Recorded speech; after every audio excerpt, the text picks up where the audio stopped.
بفيديو اليوم عنا قصتين.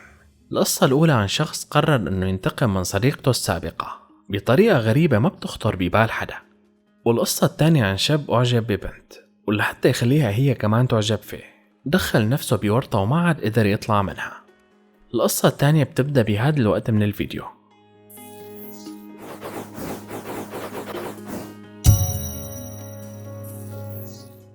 السلام عليكم، معكم كريم وأهلا وسهلا فيكم بفيديو جديد. القصة الأولى من الولايات المتحدة الأمريكية، تحديدا من مدينة شيكاغو بولاية إلينوي، وهي المدينة اللي جرت فيها أحداث القصة. القصة بتبدأ بعام 2006 لما تعرف شخص اسمه براندون بريفو على سيدة اسمها جينيفر فيتزجيرالد، ونشأت بينهم علاقة غرامية. بالبداية كانوا براندون وجينيفر متفاهمين، بس هالشي ما استمر لوقت طويل. بدت تظهر المشاكل بينهم، ومع مرور الوقت صارت هالمشاكل تكبر أكتر وأكتر. وبعام 2009 قررت جينيفر إنها تنفصل عن براندون بعد علاقة استمرت لمدة 3 سنين.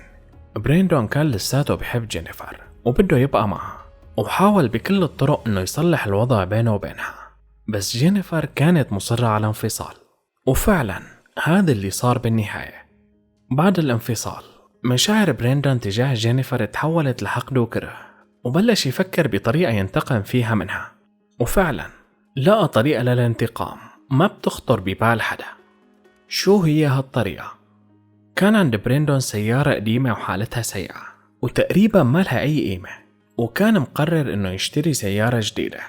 ففكر إنه ليش ما بيستغل سيارته القديمة بالانتقام من جينيفر. بتاريخ 17 نوفمبر من عام 2009 ركب براندون سيارته القديمة وراح فيها على مطار أوهير بولاية إلينوي، وهو المطار اللي بيشتغل فيه. ترك سيارته القديمة بمواقف السيارات الخاصة بموظفي المطار، وهالمواقف ما بيقدروا يدخلولها الأشخاص العاديين.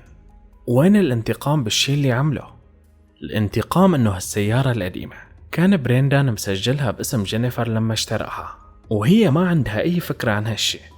طيب وين المشكلة إذا السيارة مسجلة باسمها؟ المشكلة إنه مواقف السيارات بالمطار مو مجانية، وهالشي معناه إنه جينيفر رح تكون المسؤولة عن دفع أجرة موقف السيارة طول ما السيارة موجودة بالمواقف. طيب إمتى عرفت جينيفر بموضوع السيارة؟ وقديش بقيت السيارة بمواقف المطار؟ ما عرفت جينيفر بالموضوع إلا لبعد أكثر من 2 سنين لما توقفت رخصة قيادة السيارة الخاصة فيها. المشكلة إنها حتى بعد ما عرفت بقيت عدة شهور لحتى قدرت تطالعها. السبب ببساطة أنها ما قدرت تدخل للمواقف اللي فيها السيارة لأنها مو موظفة بالمطار، وكمان لأنه ما معها نسخة عن مفاتيح السيارة. حاولت تتواصل مع براندون على أمل أنه يطالعها من هالورطة، بس رفض أنه يساعدها. واللي زاد الطين بلة أنه الوضع المادي لجينيفر كان سيء، ما كانت عم تشتغل ولا كان عندها الإمكانية أنها توكل محامي عنها. لحسن حظها انتشرت القصة بوسائل الإعلام، وتبرع محامي اسمه روبن أوماهانا بأنه يستلم قضيتها بدون ما ياخد منها أي أتعاب. أخيرا بعد أكثر من 2.5 سنين قدروا يطالعوا السيارة من المواقف، والمبالغ اللي تجمعت خلال هالفترة حوالي $106,000. المفارقة أنه براندون لما اشترى السيارة بعام 2008 اشتراها $600 بس. السيارة شيفروليه مونتي كارلو موديل عام 1999، ومن لما تركها براندون بالمطار كانت حالتها سيئة. المصابيح الأمامية محطمة والنوافذ مكسورة وصلاحية لوحة السيارة منتهية. فكرة أنه يتراكم مبلغ $106,000 على سيارة مثل هي كانت كارثة كبيرة بالنسبة لجينيفر، لأنها حتى لو باعتها ما رح تقدر تسدد ولا 1% من المبلغ.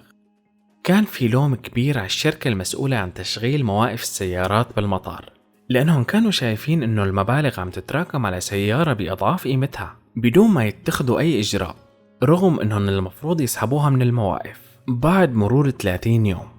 بالنهاية تمت التسوية بتخفيض المبلغ من $106,000 ل $4,470. تم تغريم براندون بالدفعة الأولى اللي هي $1,600، والباقي دفعته جينيفر بتقسيط شهري مريح. القصة الثانية من الصين، وأحداثها جرت بمدينة تشانغدو بمقاطعة سيتشوان. ببدايات عام 2018 تعرف شاب صيني اسمه تانغ على بنت اسمها يانغ. تانغ أعجب بيانغ، ولحتى يخليها تعجب فيه هي كمان ما لقى طريقة إلا إنه يغريها بالفلوس. كان دائما يحاول يظهر ليانغ إنه هو من عائلة غنية لحتى يستميلها وينال إعجابها. وصلت فيه لدرجة إنه وعدها يشتري لها سيارة فخمة سعرها أكثر من $100,000. الطريقة اللي اتبعها تانغ مع صديقته يانغ جابت نتيجة فعلا، والإعجاب من طرف واحد تحول لإعجابه من الطرفين، أو يمكن كان مجرد تظاهر بالإعجاب من طرف يانغ لحتى تحصل على مكاسب مادية. بعد تحول الصداقة بيناتهم لعلاقة عاطفية، صارت يانغ بكل مناسبة تذكر تانغ بيوعده إلها بإنه يشتري لها سيارة فخمة، وهو كان يحاول يلاقي حجج وأعذار لحتى يأجل الموضوع، بس لأيمتى بده يقدر يأجل؟ بالنهاية قال لصديقته إنه اختار لها سيارة فخمة على ذوقه سعرها $104,500، وإنه دفع مبلغ 10,000 يوان كعربون، يعني حوالي $1,500، وحدد موعد لأنهم يروحوا يستلموا السيارة بتاريخ 25 أغسطس عام 2018.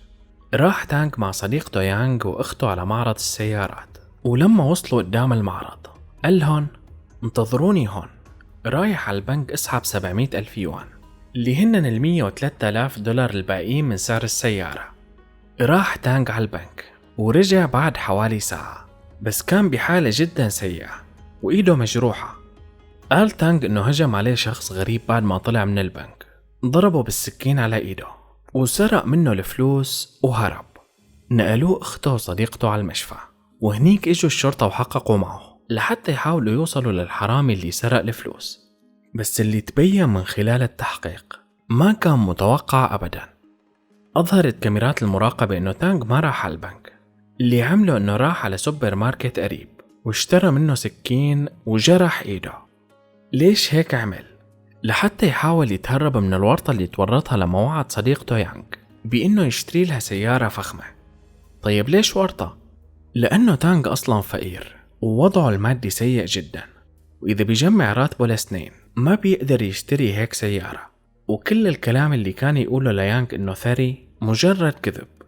بعد اعترافه بالحقيقة تم تغريم تانغ بمبلغ 500 يوان وبقي بالحجز لمدة 10 أيام، وبعدها أطلقوا سراحه. مو معروف إذا العلاقة بين تانغ ويانغ استمرت بعد اللي صار، بس ما بتوقع أنها استمرت، لأنه العلاقات القائمة على المصالح المادية وشو ما كان نوعها العلاقات تنتهي عادة مع انتهاء المصالح. لايك للفيديو لحتى يظهر بالمقترحات لأكبر عدد ممكن من المشاهدين، وشاركوا الفيديو مع أصحابكم. هاد كان كل شي لليوم، شكرا على المتابعة. سلام.